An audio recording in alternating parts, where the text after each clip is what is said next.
In today's video tip of the day, I'm going to finish up this series. I'm holding the 8-pound training band with using bands to do rear delt flies with. And I'm holding the 8-pound bands for my gym strength band set. And the reason I designed my own band set is because bands are so effective and provide such a unique form of resistance that they can make a huge impact on your gains in strength, power, and muscle mass. And it all comes down to the fact that bands stretch.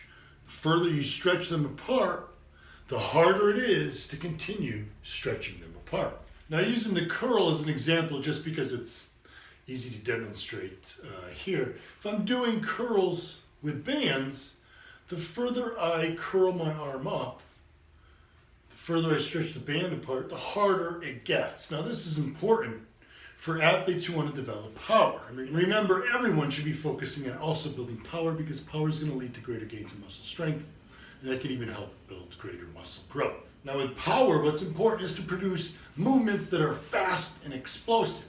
The problem is if I'm using free weight, let's take a dumbbell curl for example. If I'm doing a curl with a dumbbell and I want to build explosive power by focusing on doing my curls with very fast and explosive power, what happens is I literally have to slow the dumbbell down at the top, or it's either going to hit me, or if I don't hold on to it tight enough, it could actually leave my hand. So when you're doing free weight exercises for power with explosive movement, you literally end up slowing it down in the top position. That's not great for building power, because you're essentially slowing down the power that you generated at the start of the movement. Now with bands, you don't have the same problem with explosive movement, because as you go through the range of motion, the band resistance gets harder. So I don't have to slow it down because it's getting harder to keep moving. I have to continue applying as much force as possible to keep the handle moving up. The other great thing about building power with bands is that as it gets harder through the range of motion, that means I'm recruiting more of the fast twitch muscle fibers in that target muscle group, in this case the biceps, and those fast twitch muscle fibers are the ones that produce the most power and strength and grow the biggest. Now, the other benefit of using bands is what's called peak contraction. Peak contraction is a technique where, let's say you're doing a dumbbell curl, in the top position, the range of motion, you really want to focus on contracting that biceps and really feeling the biceps contract before you lower it back to the start position. That can help you recruit more of the bicep muscle fibers, help you build bigger biceps. Well, with bands, remember, as I'm going through this range of motion, resistance is getting harder.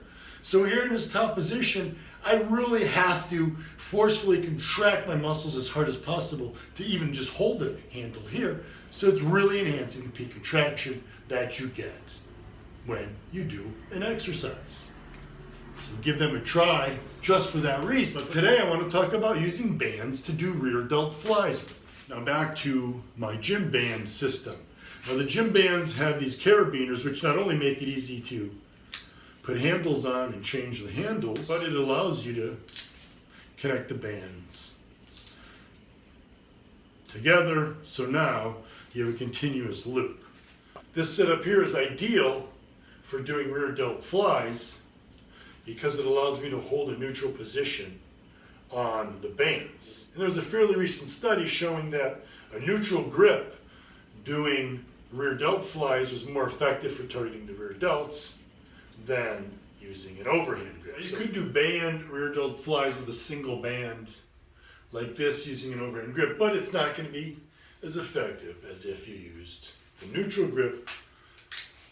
Simply do that by connecting the bands. Now you can hold on using a neutral grip. And remember, with rear delt training, your hands really don't need to be any closer together than right here. The rear delts really don't start to kick in until the arms are shoulder width apart or further apart.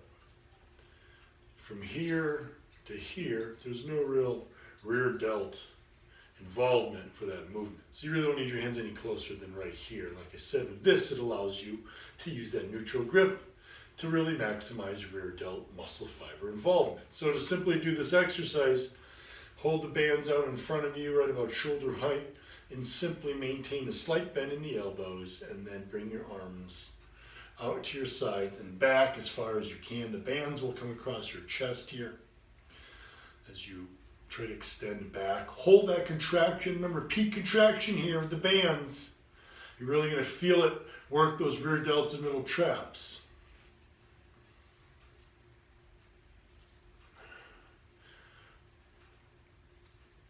And from the back, it looks like this.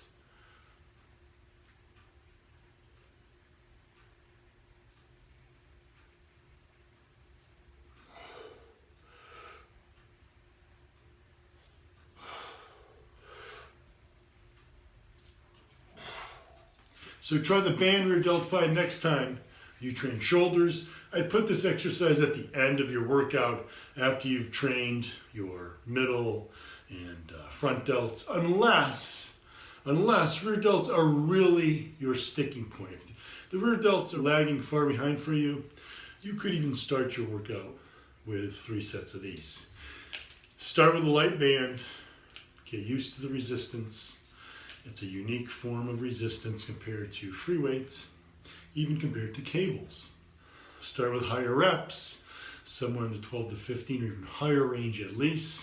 And then once you're more comfortable with the exercise, you can use heavier bands and periodize your rep range, as I always recommend.